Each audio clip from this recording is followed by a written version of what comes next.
ज्यांच्या विचारांनी पेटली क्रांतीची मशाल, ज्यांनी मोडल्या अन्यायाच्या भिंती भक्कम भिंतीच्या काळात शिक्षण समता सत्याचा दिला समाजाला ध्यास, शिक्षण समता सत्याचा दिला समाजाला ध्यास, त्या क्रांतीसूर्य महात्मा ज्योतिराव फुलेंना माझा मानाचा मुद्रा खास, मानाचा मुद्रा खास. आदरणीय अध्यक्ष महोदय, व्यासपीठावरील सर्व मान्यवर, शिक्षक वृंद, परीक्षक वर्ग आणि माझ्या प्रिय मित्रमैत्रिणी, आपणा सर्वांना माझा सप्रेम. आज मी तुमच्यासमोर उभी आहे एका अशा महामानवाची गाथा सांगण्यासाठी ज्यांनी केवळ स्वतःच्या सुखाचा विचार केला नाही, पण समाजाच्या भविष्याचा विचार केला. आणि ते महामानव म्हणजे क्रांतीसूर्य महात्मा ज्योतिराव फुले. मित्रांनो, ज्या काळात मुलींनी शिकणे पाप मानले जात होते, ज्या काळात अज्ञानाच्या अंधाराने समाजाला जखडून ठेवले जात होते, ज्या काळात जातीय भेदभाव होत होते, त्या काळात एक माणूस उभा राहिला.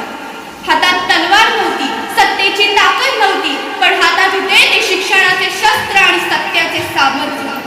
आणि तो आवाज होता क्रांतीसूर्य महात्मा ज्योतिराव फुले. अज्ञानाच्या अंधाराला त्यांनी दिला प्रकाश, अज्ञानाच्या अंधाराला त्यांनी दिला प्रकाश, शिक्षणाच्या वाटेवर ठेवला विश्वास.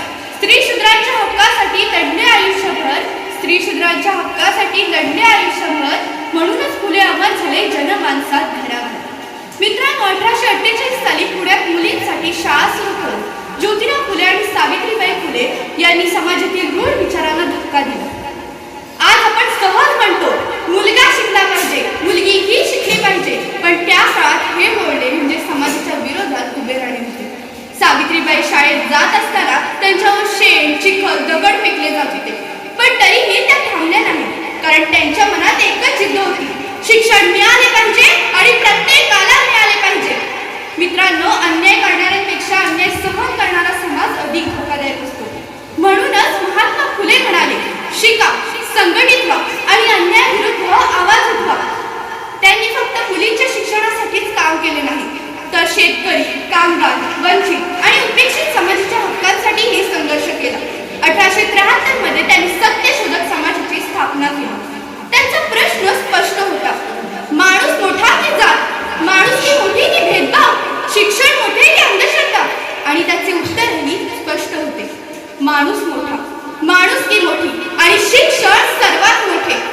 जातीच्या भिंती तोडूया, समतेची वाट धरूया, जातीच्या भिंती तोडूया, समतेची वाट धरूया, फुलेंचा विचार मनामध्ये रुजवूया आणि माणुसकीचा समाज घडवूया. मित्रांनो, आज आपण मोबाईलच्या एका क्लिकवर जग पाहतो. मुलं मुली एकत्र शिक्षण घेतात, स्त्रिया प्रत्येक क्षेत्रात पुढे जात आहेत, पण आपण स्वतःला एक प्रश्न विचारायला हवा, महात्मा फुलेंचं स्वप्न आपण खरोखर पूर्ण केलं आहे का? आजही जर एखाद्या मुलीला शिक्षणापासून वंचित ठेवले जात असेल, आजही जर कुठे जातीय भेदभाव होत असेल, आजही जर गरीब आणि श्रीमंत यांच्यात अन्यायाची दरी असेल, तर समजा फुलेंची क्रांती अजून संपलेली नाही.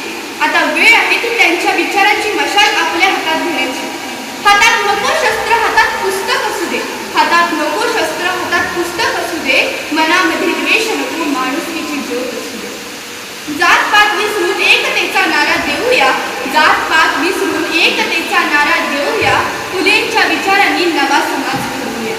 आणि शेवटी एवढेच म्हणे, ज्यांनी शिक्षणासाठी संघर्ष केला त्यांना सलाम, ज्यांनी स्त्रीच्या स्वातंत्र्यासाठी लढा दिला त्यांना सलाम, ज्यांनी शेतकरी आणि वंचितांसाठी आवाज उठवला त्यांना सलाम, आणि जे